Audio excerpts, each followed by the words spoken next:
Oke guys, welcome to Daily Charting with Toshi, di mana kita akan daily chart your favorite cryptocurrencies. Oke, cryptocurrency market koreksi sedikit ya. Dalam 24 jam terakhir turun 0,67% gitu ya. Dan overall menurut gue justru ini bagus juga karena kenapa? Ya baik lagi movement yang terlalu cepat atau kenaikan yang tidak unsustainable price action itu akan membuat harga kebanting lebih parah gitu. Jadi koreksi itu bagus untuk market apapun. Nah, kita bisa lihat bahwa rata-rata ya mungkin kalau secara overall gitu ya, dari 1 sampai 3 lah atau 4% itu koreksinya. Di mana Bitcoin di bawah 1%, Ethereum di bawah 2%, Cardano nyaris 4%, Binance juga ya bisa dibilang 3,5% lah, dan seterusnya. Tapi rata-rata sekarang semua sedang terjadi koreksi. Oke, nah kita lihat berita dari Elon Musk nih, di mana dia bilang governments itu nggak bisa menghancurkan cryptocurrency. Pemerintah nggak bisa menghancurkan cryptocurrency menurut dia. Uh, Menurut kalian gimana? Kalau menurut gue sendiri sih benar, terbukti apa? China. Loh, tapi kan turun bro. Kan turun tuh itu bang. Harusnya berarti benar dong mereka bisa menghancurkan cryptocurrency. Menurut gua nggak. Kenapa? Karena secara sejarahnya, lu lihat deh, lu cari di Google berapa kali China mau nge-ban Bitcoin, cryptocurrency, dan lain-lain. Lu bandingkan dengan dia nge-ban Netflix, nge-ban Google, dan lain-lain. Dia cuma nge-ban sekali, ya sudah selesai. Tapi kalau kita lihat sekarang, Bitcoin sudah berapa kali dia ban. Terus-terusan dari 2009 seingat gue. Pertama kali dia nge-ban Bitcoin. Dan kita lihat kenapa dia nge-ban terus? Ya karena tidak berhasil gitu. Akan ada selalu cara untuk cryptocurrency bisa dipakai even di dalam China sendiri. Begitu loh. Jadi menurut gue, ya gue lumayan setuju. Cryptocurrency ini gak bisa dihancurkan oleh pemerintah. Tapi, sesuai juga dengan yang si Elon Musk bilang, dia tidak bisa menghancurkan cryptocurrency, tapi bisa memperlambat progres dari cryptocurrency. Itu dengan cara apa? Membuat berbagai macam regulasi yang merugikan, bisa juga seperti China benar-benar full aja nge-ban, dan lain-lain. Jadi gini, kebayang sih guys, lu perhatiin indeks-indeks besar dunia, contoh kayak S&P 500. Waktu dia turun, apa yang dilakukan oleh pemerintah? Dia berusaha supaya ya dia stop marketnya, dia apa namanya, kesannya kalau di Indonesianya orang mungkin yang pada ngerti saham, di ARB, di stop trading si aset itu karena dianggapnya sudah turun terlalu banyak. Di kripto bukannya dibantu, tapi malah diperparah. Lagi turun terus dikasih berita buruk, terus dikasih berita buruk. Tapi gilanya, Bitcoin, kripto-kripto lagi jelek turun dikasih berita buruk pun, ujung-ujungnya recover lagi. Nah itu dia the beauty of free markets. Gitu. Yang menentukan ya bukan hanya segelintir orang, tapi ya seluruh dunia. Harus ada konsensus dari seluruh dunia. Apakah ini akan naik lagi atau enggak. Jadi itu mungkin salah satu hal kenapa gue suka banget cryptocurrencies. Karena ya ini benar-benar free markets. Apakah free markets bebas dari manipulasi? Enggak guys. Jangan salah berpikir. Dalam free markets akan ada manipulasi. Tapi jangan lupa, di market yang sangat teregulasi pun, itu banyak manipulasi. Itu ya. Jadi, menurut gue, ya this is the future gitu. Dengan menggunakan cryptocurrency ini adalah masa depan. Dan saat gue bilang masa depan, itu bukan hanya spesifik untuk cryptocurrency saja, tapi bisa mengubah seluruh financial markets. Contohnya paling nyata adalah apa? Dimana dulu di Binance itu ada yang namanya tokenized stock, dimana lo bisa membeli itu kasarnya dari derivatif dari stok-stok tertentu. Contohnya seperti ada Tesla, dulu ada MicroStrategy, walaupun sekarang sudah ditarik. Kenapa ditarik? Karena balik lagi, dipermasalahkan oleh para regulator. Jadi kebayang ke depannya, bisa saja andaikan regulasi yang sudah dibuat, kita tidak perlu lagi trade stock dengan jam yang seperti sekarang gitu. Dimana kan sekarang ada nih, buka market mana gitu. Terus ada istilah. Ya kayak gini deh, lu buat pemain saham pasti tahu. Itu nggak 24 jam. Dan cuma sampai dari Senin sampai ke Jumat atau Sabtu ya. Aduh, gue udah lupa nih, gue udah lama banget nggak main saham. Jadi, itu banyak sekali halangannya dalam tanda kutip ya. Nah, sementara kalau misalnya kalau nanti stok ini bentuknya di tokenize gitu ya berarti ini bisa di-treat 24 jam, 7 hari seminggu, 365 hari per tahun. Nah, kebayang, ini akan menjadi ya akan mengubah seluruh financial markets. Dan bukan cuma stok saja, bisa saja nanti di tokenize itu indeks bisa di tokenize, lalu apalagi oil bisa apapun bisa di tokenize gitu. Jadi saat orang berpikir hanya cryptocurrency ini hanya untung di kriptonya saja, enggak, ini bisa mengubah keseluruhan dunia finansial gitu ya. Tapi ya baik lagi, apakah mereka mau? Apakah pemerintah mau membiarkan itu terjadi? Ya kita harus lihat. Mungkin saja nanti ke depannya ada politician-politician yang open-minded dan bisa mengubah aturan yang bisa dibilang cukup kuno ini gitu ya. Oke, dan ada juga berita yang cukup unik di mana Cardano ada satu project baru yaitu kombinasi atau partnership dari Melt dan juga Tingo Network. Nah, jadi Melt ini adalah satu project decentralized finance ya. Dan Tingo Network ini adalah largest mobile networknya dari Nigeria atau kasarnya seperti XL-nya Indonesia lah gitu ya. Nah, di mana mereka akan membuat satu produk yaitu gold backed stable coins. Nah, stable coins pasti kalian tahu lah ya, seperti USDT, BUSD, TUSD. Cuman kan orang taunya itu $1 gitu kan. Nah, kalau ini stable coins yang mengaitkan harga emas. Jadi cara kerjanya seperti apa? Mereka akan store emas gitu ya. Mereka akan masukkan emas fisik gitu. Mereka akan punya emas fisik, mereka beli, mereka taruh di safe mereka gitu atau di brankas mereka, dan dari emas yang mereka punya ini akan ditokenisasi gitu, dan nanti akan dipecah-pecah lagi sehingga kita bisa beli dengan ya sesuai ya berapapun yang kita mau gitu ya. Cuman apa keuntungannya? Mungkin orang berpikir apa ya, kenapa gua nggak beli emas fisik aja?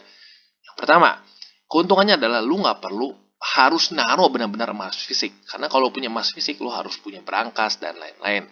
Sementara kalau di sini lu bisa taruh di di wallet lu gitu. Kalau ini di launch di Cardano Network, berarti bisa aja lu taruh mungkin di Yoroi wallet lu gitu ya. Jadi sangat simple buat naruhnya. Lu kesannya lu beli ini contoh aja gitu ya. Lu punya 1 ton emas, lu harus punya brankas sebesar apa gitu.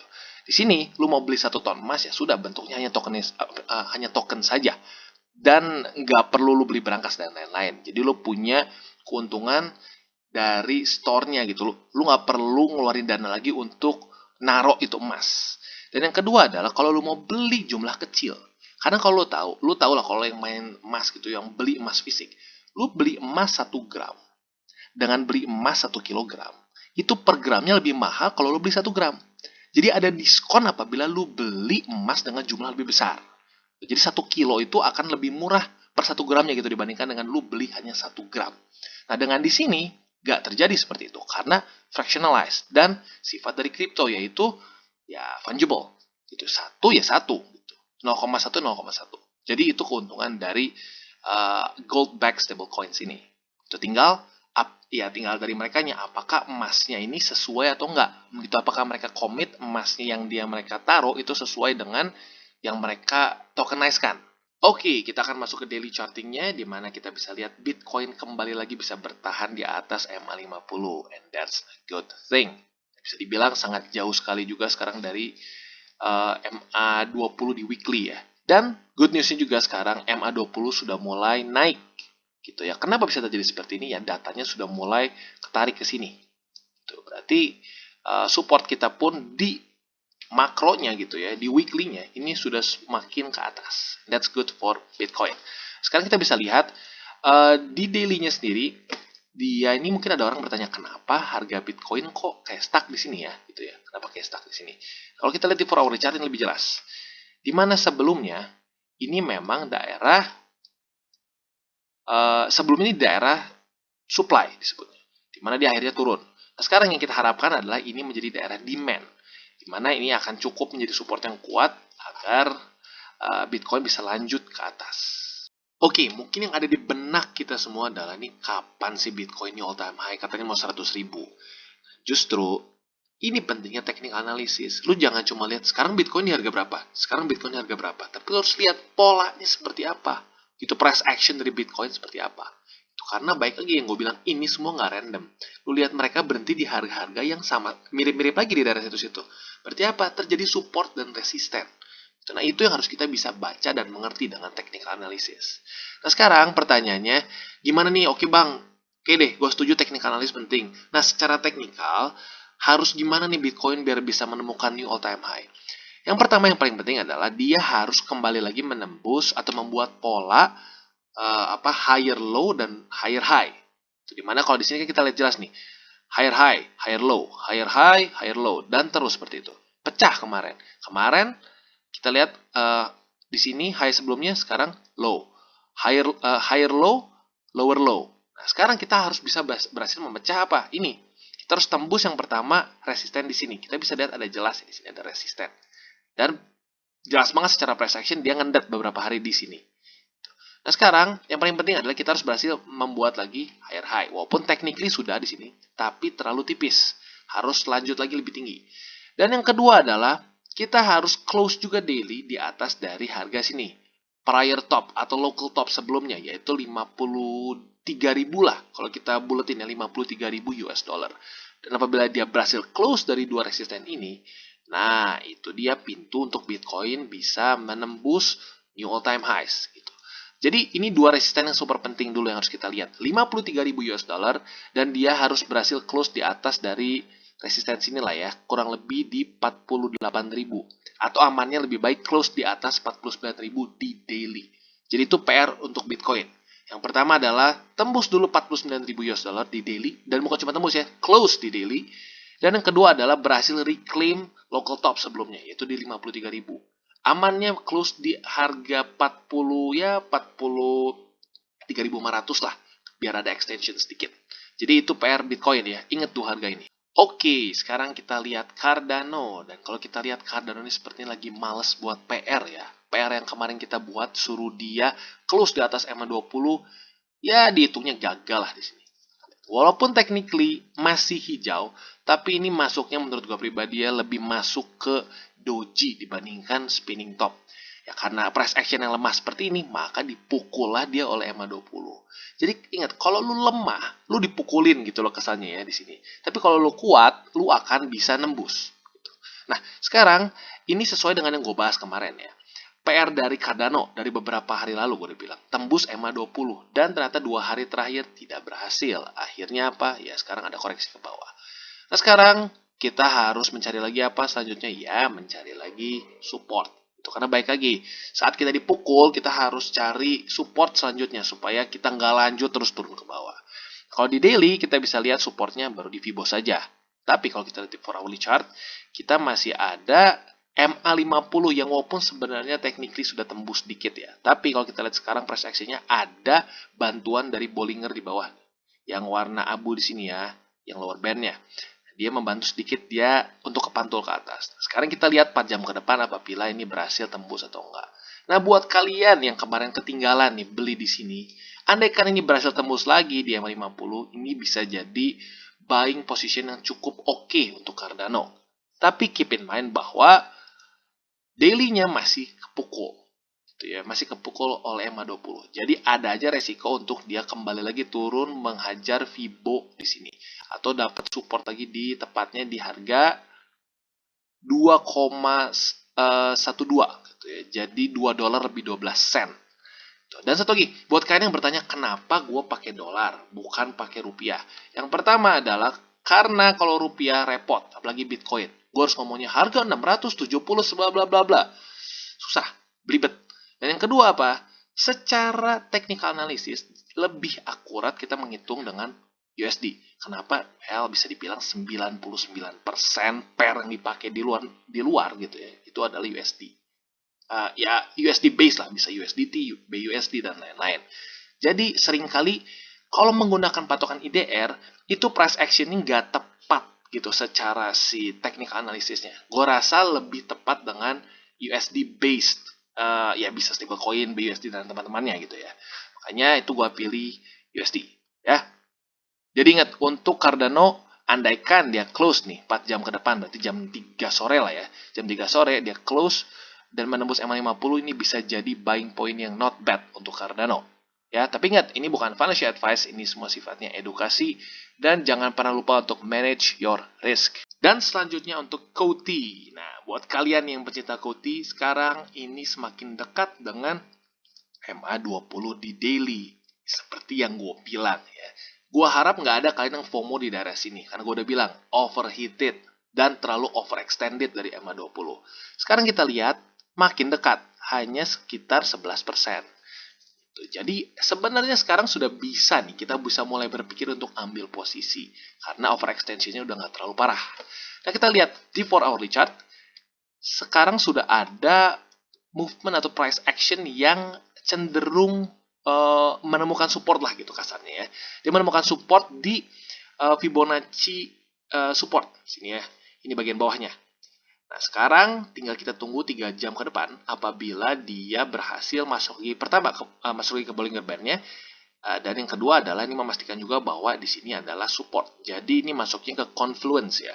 Ada kolaborasi antara si Fibo, support Fibo dengan Bollinger gitu ya.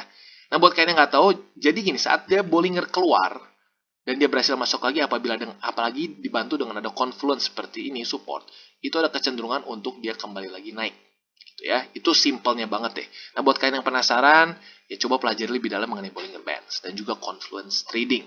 Dan kalau buat mungkin kalian yang, aduh bang, gue nggak ngerti, coba deh jelasin. Kalau banyak yang berminat untuk mengenai teknik analisis seperti ya macam-macam ya walaupun lebih tepatnya indikator lah, Bollinger, support-support seperti MA dan lain-lain, boleh komen di bawah ya.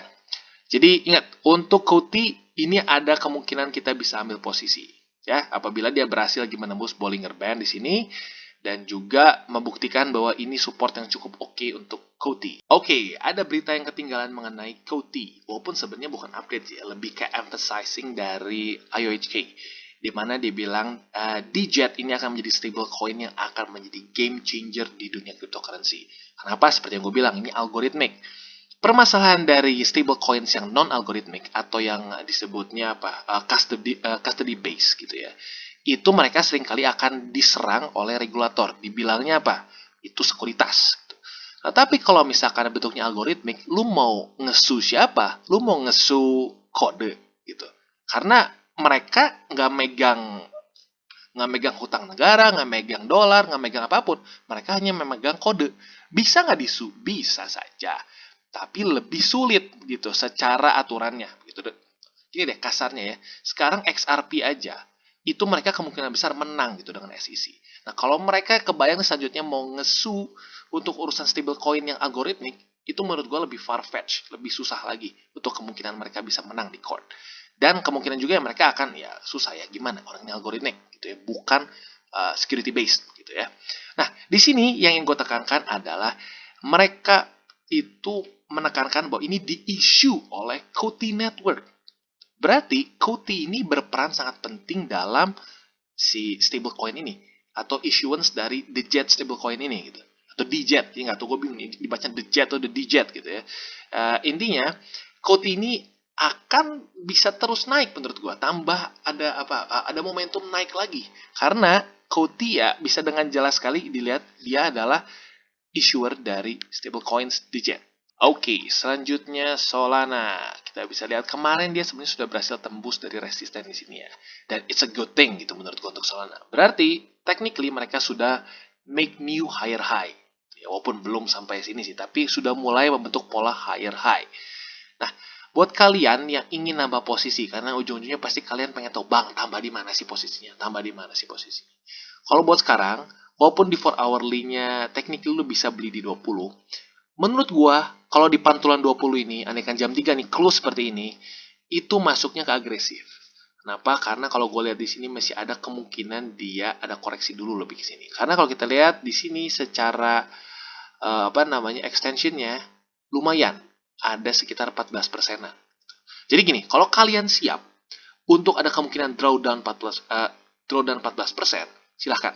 Karena bisa saja in theory dia riding the upper band di daily gitu ya. Dan kalau kalian tepat di situ, kalau riding the upper band, bisa saja ini tembus dari all time high sebelumnya.